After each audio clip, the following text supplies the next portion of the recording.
Okay, in this video, we're going to use the residue theorem to evaluate some complex integrals around simple closed contours. These are the two examples we are going to start with. Here is a summary of the residue theorem. So it says integral of f of z around C, a simple closed contour. It's going to be 2 pi I times the summation of all of the residues of f at singularities inside C. Okay, so in the first instance, here is our f, and so that's our f of z.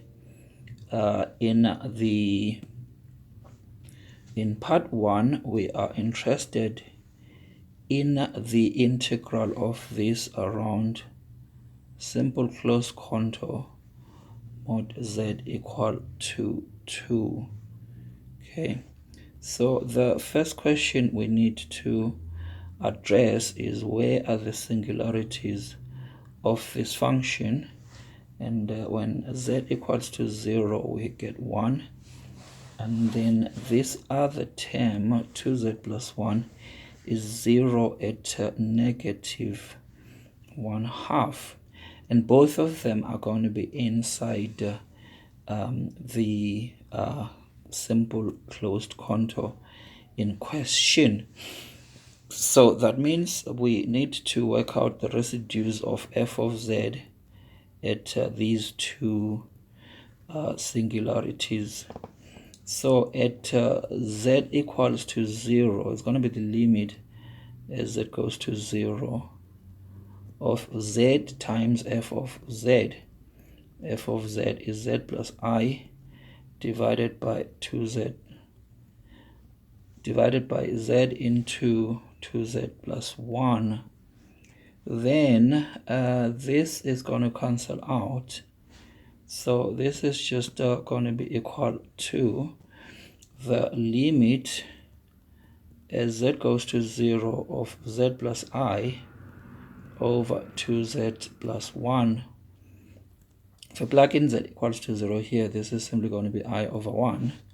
So this is equal to I. Okay, then the next thing is we want the residue at z equal to negative 1/2. What I am going to do for this one, both z equals to 0 and z equals to negative 1/2 simple poles. So I'm going to use the other formula, which says the singularity of f of z at a simple pole. If f of z is a rational function p over z, then the singularity is simply going to be p at z naught over q prime at z naught. So all we need to do is to differentiate the denominator and then plug in z naught, in which case z naught for this case is negative 1/2. So it's simply going to be z plus I.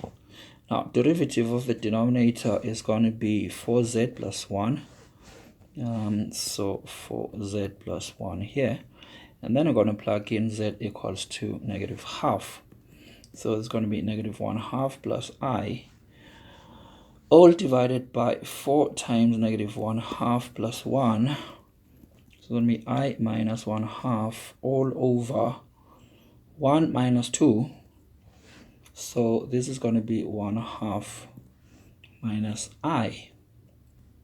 So that means the value of this integral here around the first contour is simply going to be 2 pi I times the sum of the residues. The first residue was equal to I. The second residue is equal to 1/2 minus I This is pi I times 1/2.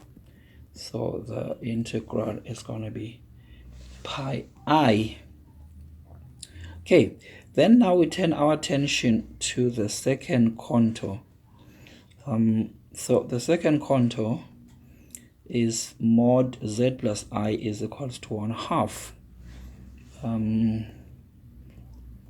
So mod z plus I is equals to 1/2. So that's going to be a circle centered at negative I, so there, and radius 1/2, like that. Now remember the singularities of this function. One is at 0, one is at negative 1/2. So that means none of them lie inside this contour. So what this thing is telling us is that the integral of our function around this particular contour is simply going to be 0, because f is analytic everywhere inside and along our contour. All right, so then we go to the second question, and the second question got e to the pi z dz, all divided by z into z plus I cubed, if I'm remembering it correctly, and the contour is mod z equal to 2. So again, let's start with so the contour mod z equal to 2 is just circle centered at the origin, radius 2. There are two singularities again here, one of them at 0 corresponding to this factor, the other one at z equals to negative I corresponding to this factor. So that means we need to find the residue at 0. We need to find the residue at z equals to negative I. So for the residue of f of z at 0, again we can simply use the formula limit as z goes to 0 of z times our function, so z plus I here to the power 3. The z terms cancel out, and so this is going to be the limit as z goes to 0, e to the pi z over z plus I cubed. Plug in 0, that's going to be e to the power 0. It's going to be I cubed. So that's going to be 1 over negative I, because that's what I cubed is, and this is just equal to I. Then the residue at z equals to negative I, so the singularity at z equals to 0 is a simple pole, but the singularity at minus I is a pole of order 3.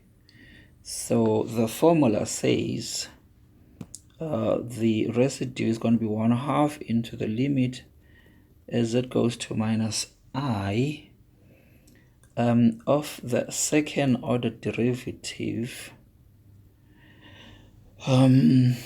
of z plus I cubed times f of z. So there is a f of z, and then here you can see z plus I cubed. You can see that this term is going to cancel out, so we need to differentiate e to the pi z twice. e to the pi z over z. If we differentiate it the first time, this is going to be pi e to the pi z over z. I'm using the product rule, and then going to be e to the pi z over z squared. So we still need to differentiate this once. Then if we differentiate that again,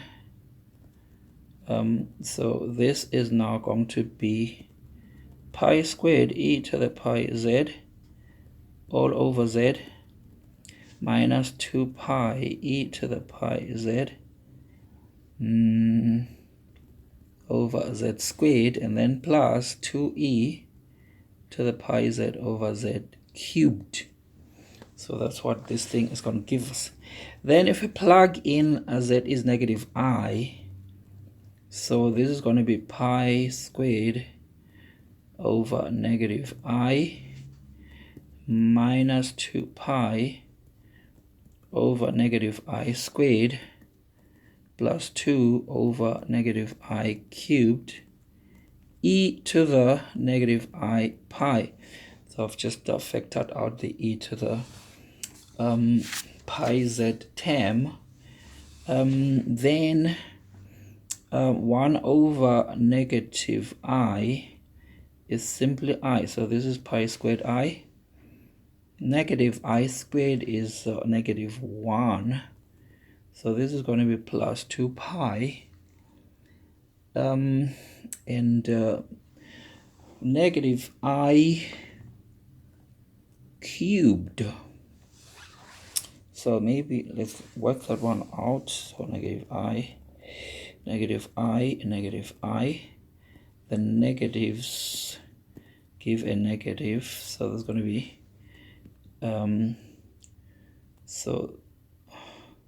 but I cubed is negative I, so it's just going to be I, so it's going to be over I in the denominator. So if you bring it in the numerator, it's going to be plus e to the negative I pi is just negative 1, so we're going to bring this one this side here. Okay, and then we are going to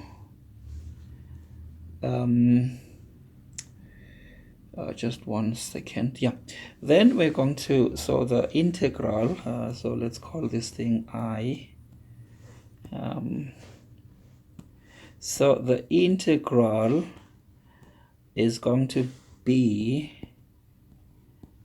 2 pi I 1/2, negative 1/2, so that's this one, and then pi squared I plus 2 pi minus 2i.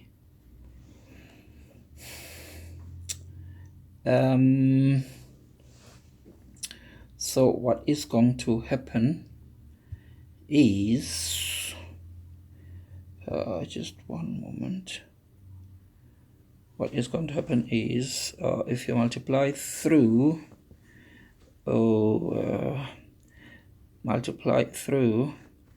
so this is going to be minus pi squared I plus 2 pi minus 2i.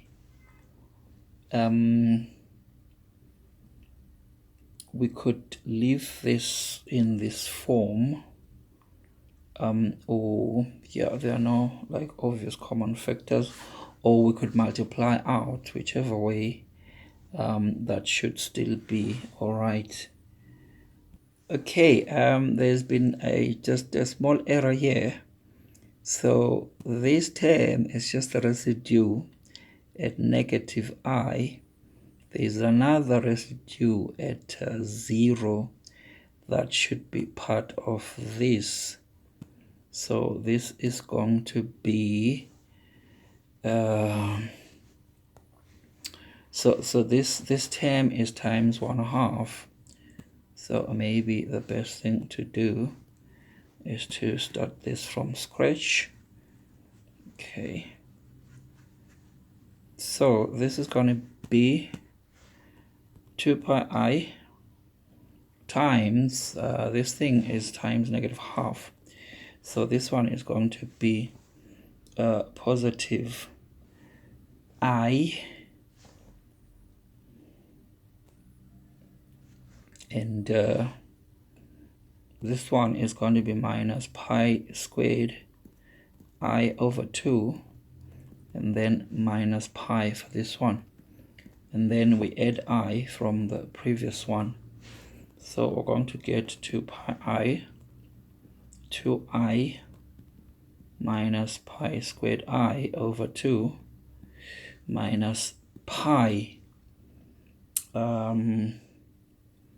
So if we factor out the 1/2, it's going to be pi I outside, then 4i minus pi squared I minus 2 pi. So that's what that one is going to work out to.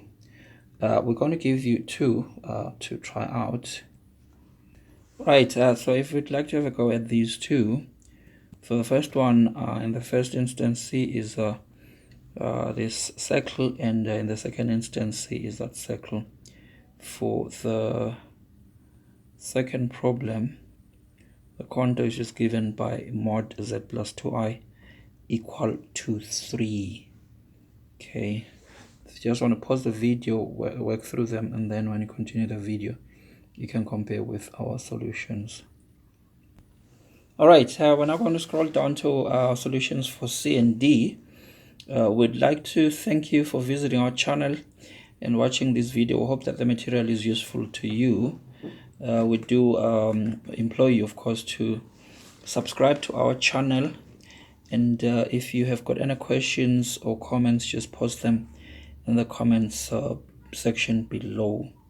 Alright, so for C, in the first instance, we are looking for the integral around the contour mod z minus 1 equals half. So that one is centered at 1, radius half, and the singularities of these, which are both simple poles, are at 0 and I, both of them outside this contour. So that means that integral is going to be equal to 0. Then in the second instance, the contour is mod z is equal to 2. So in this case, both singularities lie inside the contour. So we need to find the residue at 0, which works out to minus 2i. We need to find the residue at I, which works out to 5 plus 2i. So the integral is going to be 2 pi I, the residue at 0 plus the residue at I. This gives us 10 pi I. This time in D, we've got a contour mod z plus 2i equals to 3. So this is centered at negative 2i and radius 3. So it's going to cut the vertical axis at I here. The residues, we have got 3, z equals to 0, which is a double pole. And then from here, plus 2i and minus 2i. So only 2 will be inside this contour. So we need to find the residue at 0. We use the formula for the residue of a pole of order 2. And so we differentiate this. We plug in z equals to 0 here. It gives us 1 over 4. Then at z equals minus 2i. Minus 2i is a simple pole. So if you write this as z to the power 4 plus 4z squared and just differentiate the denominator and then plug in z equals to negative 2i. So this is what it gives us, negative 2i minus 1 over 16i, which is negative 1 over 4. Just one moment, plus I over 16, just one moment there. Okay, so actually there's a small typo here, error. This is supposed to be negative 1 over 8, and so that changes that to negative 1 over 8. So we are going to have 2 pi I. It's going to be 1 over 8 plus 1 over 16. I over 16. If we factor out 1 over 16, it's going to be pi I over 8. This is going to be 2 plus I. Multiply through by I is going to be 2I minus 1. So that is going to be the value of our integral. All right, thank you.